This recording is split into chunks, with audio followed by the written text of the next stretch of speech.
Friends, welcome to my YouTube channel Gopika kitchen Pavagada. ನಾನು ಇವತ್ತು masala pasta ಮಾಡಿದ್ದೀನಿ, ತೋರಿಸ್ತೀನಿ ಬನ್ನಿ. ತುಂಬಾ ಟೇಸ್ಟಿ ಆಗಿರುತ್ತೆ, ತುಂಬಾ ರುಚಿಯಾಗಿ ಇರುತ್ತೆ. ಅದಕ್ಕೆ ಏನೇನ್ ಬೇಕೋ ತೋರಿಸ್ತೀನಿ. ಒಂದು ಕಪ್ ಟೊಮಟೊ, ಒಂದು ಕಪ್ ಈರುಳ್ಳಿ, ಒಂದು ಅರ್ಧ ಕಪ್ ಬೆಳ್ಳುಳ್ಳಿ, ಖಾರ ಪುಡಿ, ಸ್ವಲ್ಪ ಧನಿಯಾ ಪುಡಿ, ಅರಿಶಿನ ಪುಡಿ ತಕೊಂಡು ಮಿಕ್ಸಿಗೆ ಹಾಕೋಬೇಕು. ಫಸ್ಟ್ ಬೆಳ್ಳುಳ್ಳಿ ಹಾಕೋಬೇಕು.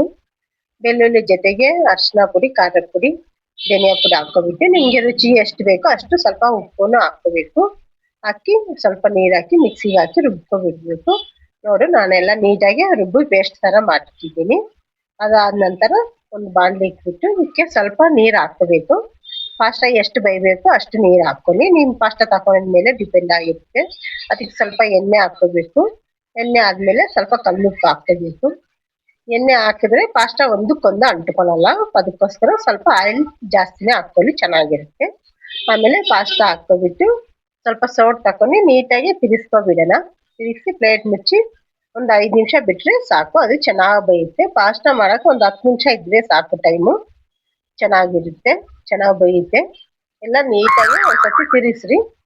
ತಿರ್ಗಿಸಿದ ಮೇಲೆ ಒಂದ್ಸತಿ ಬೆಂದಿದೆ ಇಲ್ಲ ಅಂತ ನೋಡಿ. ಬೈದಿದ್ರೆ ಇನ್ನೊಂದು 2 ನಿಮಿಷ ಹಂಗೆ ಬಿಟ್ರಿ, ಚೆನ್ನಾಗಿರುತ್ತೆ, ಚೆನ್ನಾಗಿ ಬೇಯುತ್ತೆ, ಸ್ವಲ್ಪ ದಪ್ಪ ಆಗುತ್ತೆ.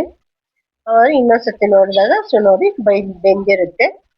ಒಂದು ತಕೊಂಡು ಮುಟ್ಟಿ ನೋಡಿ, ಅದು ಸ್ಮೂತ್ ಆಗಿದೆ ಅಂದ್ರೆ ಬೆಂದಂಗೆ ಲೆಕ್ಕ. ತುಂಬಾನೇ ಚೆನ್ನಾಗಂದ್ರೆ ತುಂಬಾ ಚೆನ್ನಾಗಿರುತ್ತೆ. ಈ ತರ ಮಾಡ್ರಿ ಪಾಸ್ತಾ. ನಾವು ಸ್ಕೂಲ್ ಮಕ್ಕಳಿಗೆ ಬಾಕ್ಸ್ಗೆಲ್ಲ ಬೇಗ ಆಗುತ್ತೆ ಟೈಮ್ಗೆ. ತುಂಬಾ ರುಚಿಯಾಗೂ ಇರುತ್ತೆ, ಮಕ್ಕಳು ಚೆನ್ನಾಗಿ ತಿಂತಾರೆ. ಇದು ನೋಡಿ ಬೆಂದ್ಮೇಲೆ ಅದೆಲ್ಲ ನೀಟಾಗಿ ಒಂದು ತಟ್ಟೆನಲ್ಲಿ ತಕೊಂಡ್ಬಿಟ್ಟು ಆ ನೀರು ಚಲ್ಬಿಟ್ಟಿದ್ದೀನಿ ನಾನು.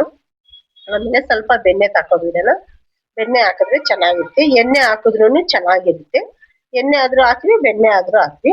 ನೋಡಿ, ಬೆಣ್ಣೆ ಎಲ್ಲ ನೀಟಾಗಿ ಕರಗಿದ್ಮೇಲೆ ನಾವು ಕಟ್ ಮಾಡಿ ಇಟ್ಕೊಂಡಿದ್ದೀವಲ್ಲ, ಹಾಗೆ ಈರುಳ್ಳಿ ಟೊಮೊಟೊ ಎಲ್ಲ ತೋರಿಸಿದ್ನಲ್ಲ ನಾನು, ಅದು ಹಾಕೋಬಿಡೋಣ. ಫಸ್ಟ್ಗೆ ಈರುಳ್ಳಿ ಹಾಕೋಬಿಡೋಣ. ಒಂದು ಕಪ್ಪು ಈರುಳ್ಳಿ ಹಾಕೋಬಿಟ್ಟು ಅದು ಚೆನ್ನಾಗಿ ಗೋಲ್ಡನ್ ಕಲರ್ ಬರೋವರೆಗೂ ಸ್ವಲ್ಪ ಫ್ರೈ ಮಾಡ್ಕೋಬೇಕು.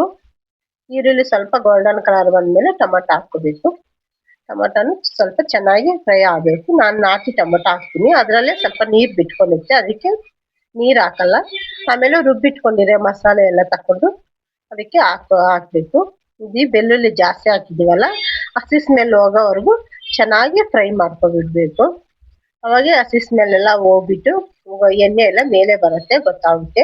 ನೀವು ಉಪ್ಪು ಸ್ವಲ್ಪ ಟೇಸ್ಟ್ ನೋಡಿ ಹಾಕೊಳ್ಳಿ. ನಾನು ಸ್ವಲ್ಪ ಹಾಕ್ತೀನಿ, ಯಾಕಂದ್ರೆ ರುಬ್ಬಿಟ್ಟಿರೋ ಬೆಳ್ಳುಳ್ಳಿ ಖಾರಕ್ಕೆ ಹಾಕಿದ್ದೀನಿ, ಆಮೇಲೆ ಪಾಸ್ಟಾಗಿ ಹಾಕಿದ್ದೀನಿ, ಅದಕ್ಕೋಸ್ಕರ ನಾನು ಸ್ವಲ್ಪ ಹಾಕ್ತಾ ಇದ್ದೀನಿ. ಕಮ್ಮಿ ಇದೆ ಅಂತ ಟೇಸ್ಟ್ ನೋಡಿ ಹಾಕೊಳ್ಳಿ, ಹಂಗೆ ಹಾಕಕ್ ಹೋಗ್ಬೇಡ. ನೋಡಿ, ಎಲ್ಲ ನೀಟಾಗಿ ಹಸಿ ಸ್ಮೆಲ್ ಎಲ್ಲ ಹೋದ್ಮೇಲೆ ಅದರಲ್ಲಿಗೆ ಪಾಸ್ತಾ ಹಾಕೋಬಿಡೋಣ.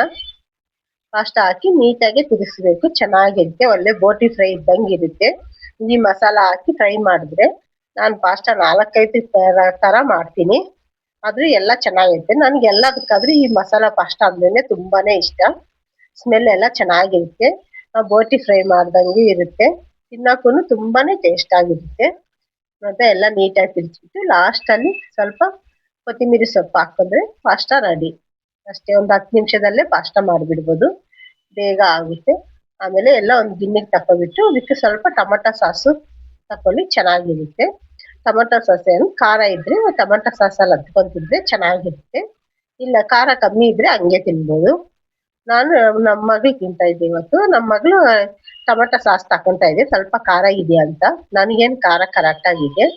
ಹೇಗಿದೆ ನೋಡಿದ್ರಲ್ಲ, ಸೂಪರ್ ಆಗಿದೆ. ನೀವು ಒಂದ್ಸತಿ ನಿಮ್ಮ ಮನೆಯಲ್ಲಿ ಟ್ರೈ ಮಾಡ್ರಿ. ಟ್ರೈ ಮಾಡಿ ಹೇಗಿದೆ ಅಂತ ನನಗೆ ಒಂದ್ಸತಿ ಕಮೆಂಟ್ ಬಾಕ್ಸ್ ಅಲ್ಲಿ ಕಮೆಂಟ್ ಕಳಿಸ್ರಿ.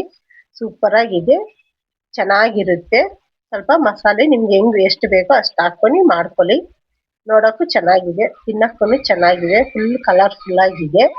ಒಂದ್ಸತಿ ಟ್ರೈ ಮಾಡಿ ನೋಡಿ ಹೇಗಿದೆ ಅಂತ ನನ್ನ ಕಮೆಂಟ್ ಬಾಕ್ಸ್ ಅಲ್ಲಿ ಕಮೆಂಟ್ ಕಳಿಸ್ರಿ. ಇದರಲ್ಲಿ ಏನಾದ್ರೂ ಕಮ್ಮಿ ಇದ್ರೂ ಕಳಿಸ್ರಿ, ನಾನು ಅದು ನೋಡಿ ಮಾಡ್ತೀನಿ ನಿಮ್ಗೆ. ಇನ್ನೊಂದ್ಸತಿ ಇನ್ನೊಂದು ಪಾಸ್ತಾ ಆದ್ರೆ ಬರ್ತೀನಿ, ಇನ್ನೊಂದು ಬೇರೆ ತರ ಪಾಸ್ತಾ ಮಾಡ್ತೀನಿ. ಸೂಪರ್ ಆಗಿದೆ. Bye friends.